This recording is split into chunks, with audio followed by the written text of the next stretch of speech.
आशा करता हूं आप सब बहुत अच्छे होंगे। मेरा नाम है सिद्धांत अग्निहोत्री। स्टडी क्लोज पे आपका बहुत बहुत स्वागत है। दोस्तों, क्या वाकई में सीज फायर हो रहा है, मीडिएशन हो रहा है? ऐसा लग तो नहीं रहा है। देखिए, मैंने आपको बताया था कि अमेरिका के तो कोई ऑब्जेक्टिव ही नहीं है, लेकिन इसराइल का ऑब्जेक्टिव क्लियर है और उसी हिसाब से हेलो, हाँ ठीक है, उसी हिसाब से जो है वो इसराइल लड़ रहा है। तो हम बात करेंगे दोस्तों कि क्यों इसराइल ताबड़तोड़ हमले कर रहा है ईरान के ऊपर। लेकिन उससे पहले बता दूं कि ये हमारा फाइनेंशियल फ्रीडम का कोर्स है, जिसकी क्लासेस 1 अप्रैल से शुरू होंगी। स्टॉक मार्केट हो गया, शेयर मार्केट हो गया, SIPs हो गया, सब हम आपको बताएंगे। सर्टिफिकेशन कोर्स है, मात्र 400 रुपए का है। डिस्क्रिप्शन कमेंट बॉक्स में लिंक है।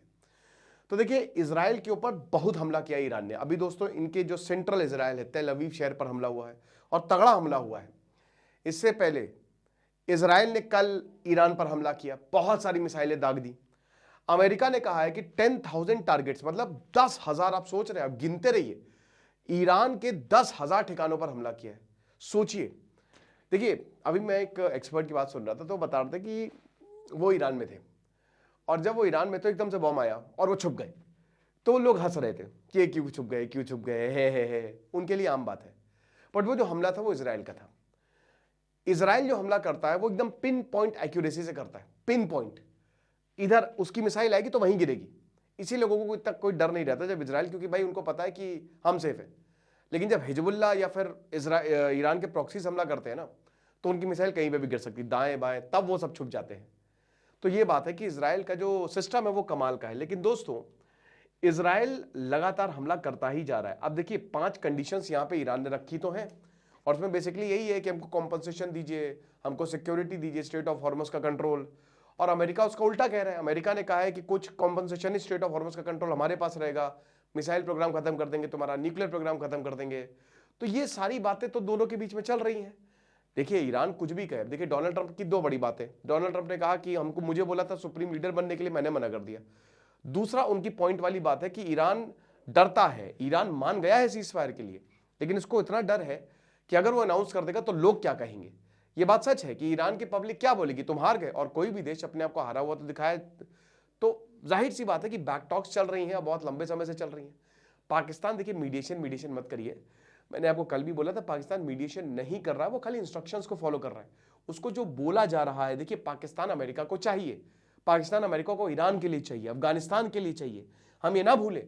तो अमेरिका चाहेगा कि जो मीटिंग्स हो वो पाकिस्तान में ही हो, वो उनके लिए लेवरेज, एज अ लेवरेज का काम करेगी। ठीक है, तो यहां पे सीधा सीधा यही मैसेज दिया गया है। अब देखिए, जयशंकर का भी कुछ कहना है, उसकी हम बाद में बात करेंगे। पाकिस्तान एंगल और जो है जयशंकर वाला हिसाब किताब के दलाल नहीं है। बट बात यह है कि इसराइल जो है वो रुक नहीं रहा है। अब कैसे सीज फायर होगा, आप बताइए। एक तरफ इसराइल ने साउथ पार्ट्स फील्ड, ये जो साउथ पार्ट्स फील्ड है ना, ये इसराइल और ये ईरान और कतर, ठीक है, ये ईरान जो है ना और कतर जो है वो ये बहुत बड़ी फील्ड है यहाँ पे। ठीक है, यहाँ पे नॉर्थ में इसको अलग बोला जाता है और यहाँ पे इसको साउथ पार्ट्स बोला जाता है। ये नॉर्थ है, ये इतनी बड़ी ऑयल फील्ड है। तो अब क्या है ना कि इस ऑयल फील्ड पर, ईरान वाली ऑयल फील्ड पर हमला कर दिया। अब ये बड़ी दिक्कत की बात है, क्योंकि देखिए, आप तेल के भंडारों को मार रहे हैं, फिर ये जो स्ट्रेट ऑफ हॉर्मोस, ये वाला है ना स्ट्रेट ऑफ हॉर्मोस, बहुत ही छोटा सा, इस पे अभी ईरान का कंट्रोल है। लेकिन सबसे बड़ी बात यह है कि देखिए, अमेरिका को फर्क पड़ता है स्ट्रेट ऑफ हॉर्मोस से, क्योंकि इस पूरे के पूरे रीजन में जो है वो अमेरिका बैठा हुआ है। इसराइल को घंटा फर्क नहीं पड़ता, इसीलिए इसराइल मारा जा रहा है। देखिए, इसराइल जो है ना, इसराइल ने अपनी तेल, हालांकि देखिए यहां पे भी जो बाल अल मंदेब है, यहां पे यमन में ईरान ने हूतीज बैठा रखे हैं। सना जो कैपिटल है ना, ये यहां पे भी तो सिविल वॉर चल रहा है। ठीक है, तो इन्होंने हूतीज, तो टेक्निकली दोनों जगह जो है ना, जो दोनों पॉइंट्स है, वहां पे ईरान का कंट्रोल है। लेकिन ऑन दी अदर हैंड दोस्तों, ऑप्शंस है। यहां पे आप पाइपलाइन बिछा दीजिए, ये रोड का रास्ता है, वरना तो आपको घूम के जाना पड़ेगा, और यहां पे चीजों को बेहतर किया जा सकता है। तो इसलिए इसराइल यहां पे भी हमला कर रहा है, हूतीज पर भी, हूतीज हिजबुल्लाह को भी मार रहा है। बट इसराइल ने ना पहले से ही अपनी एनर्जी का इंतजाम करके रखा हुआ है। इसराइल डिपेंडेंट नहीं है। इसराइल स्ट्रेट ऑफ हॉर्मोज से उसकी एनर्जी नहीं आती है। जैसे ही इसराइल बना, सबसे पहले उसको पता था कि पहले स्विस कैनाल जो है वो अपने पास करो। ठीक है ना, ये स्विस कैनाल हमारे पास आएगा, ये छोटा सा इसराइल है ना, तो सबसे पहले जो स्विस कैनाल है ये इसको करो, और यहां पे जो पॉइंट है, ठीक है, ये वाले जो पॉइंट है ये अपने कंट्रोल में करो। तो इसराइल ने जब 1948 में वो बनाना, तो सबसे पहले यही पॉइंट्स, जो चोक पॉइंट्स हो सकता है, आप उनका दिमाग देखिए। यहूदी बहुत ही ब्रिलियंट होते हैं, बहुत ही ब्रिलियंट है। ठीक है, इसीलिए कह रहे हैं ना कि भाई हर एक चीज तो यहूदियों ने दी है। जब हम कहते हैं कि हम यहूदियों को कुछ भी इस्तेमाल नहीं करेंगे, भाई लगभग लगभग जितनी भी टेक्निकल चीजें इन्वेंशन वो तो यहूदियों की है। ठीक है, तो भाई क्या है ना कि उन्होंने सबसे पहले यही चोक पॉइंट्स को अपने कब्जे में लिया, और उनको भाई पता ही होगा कि देखिए यहां पे ईरान बैठा हुआ है, और अगर मान लीजिए कि ये चला गया या इनसे दुश्मनी होगी तो फिर स्ट्रेट ऑफ हॉर्मुज पे हमारी प्रॉब्लम हो जाएगी। तो इजराइल ने ना एनर्जी पर डिपेंडेंसी बंद कर दी, और इसलिए इजराइल को फर्क ही नहीं पड़ रहा है, क्योंकि स्ट्रेट ऑफ हॉर्मुज उससे लेने ही देना नहीं। अमेरिका को फर्क पड़ रहा है, क्योंकि अब पूरी दुनिया चिल्लाने लगी है तेल तेल गैस गैस, तो इसलिए अमेरिका को कुछ भी करके स्ट्रेट ऑफ हॉर्मुज को छुड़ाना है, और इसीलिए इजराइल हमला कर रहा है। और अब बड़ी बात यह कि साउथ पार्ट्स फील्ड पर हमला, डोनाल्ड ट्रंप ने खुद बोला कि हमको पता ही नहीं था इजराइल ने हमला कर दिया, यानी कि इजराइल ने बताया ही नहीं अमेरिका को, इजराइल ने अपने मन से हमला किया, और आगे भी इजराइल अपने मन से हमला करेगा।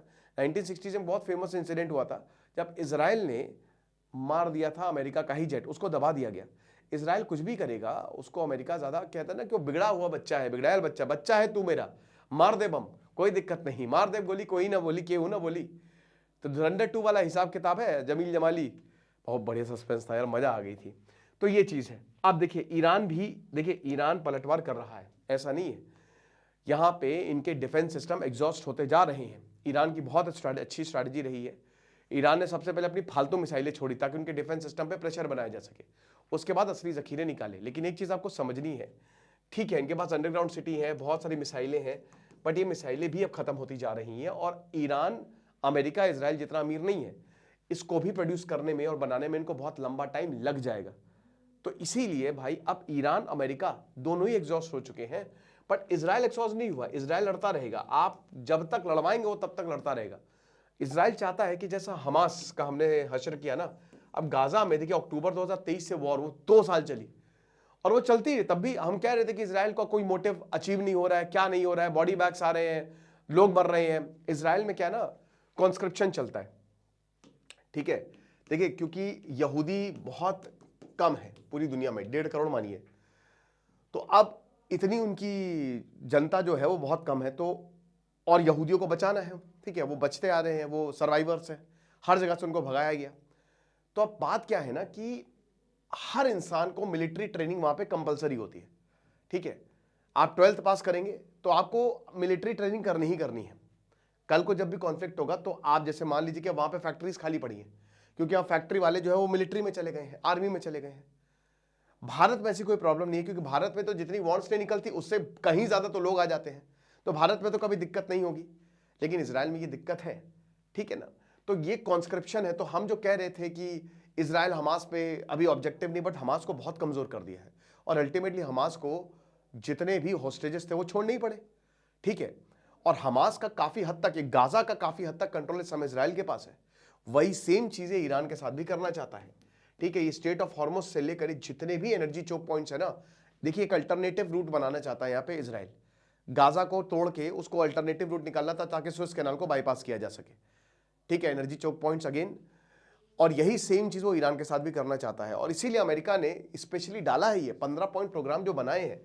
इसमें इजराइल के बड़े बड़े लोग बैठे होंगे कि 15 पॉइंट प्रोग्राम कैसा होना चाहिए। अमेरिका तो बाद में, पहले इजराइल के पास गया होगा, क्या हम इसको पास कर दें, बोला कि हाँ कर दो। तो 15 पॉइंट प्रोग्राम में तो लिटरली भाई ईरान से तो सारी पावर छीन ली है, और ईरान तो कभी भी इसको एक्सेप्ट करेगा ही नहीं। ईरान कोई गाजा थोड़ी ना है या हमास थोड़ी ना है जो एक्सेप्ट कर लेगा। इसीलिए ईरान भाई मार रहा है। वो तो इसने बोल ही दिया कि 6 महीने तक हम और युद्ध जो है वो चला सकते हैं। तो ये हिसाब किताब, आई होप ये चीज समझे होंगे कि इजराइल का ऑब्जेक्टिव बिल्कुल अलग है, और इजराइल कभी नहीं रुकने वाला। जब तक रिजीम चेंज, जब तक उनका मिसाइल डिस्ट्रक्शन, जब तक उनके न्यूक्लियर खत्म नहीं हो जाए, तब तक इजराइल ऐसे ही मारता रहेगा। बाकी आपको क्या लगता है मुझे कमेंट बॉक्स में बताइए। खुश रहिए, पढ़ते रहिए। जैसे सिद्धांत अग्निहोत्री, साइनिंग ऑफ।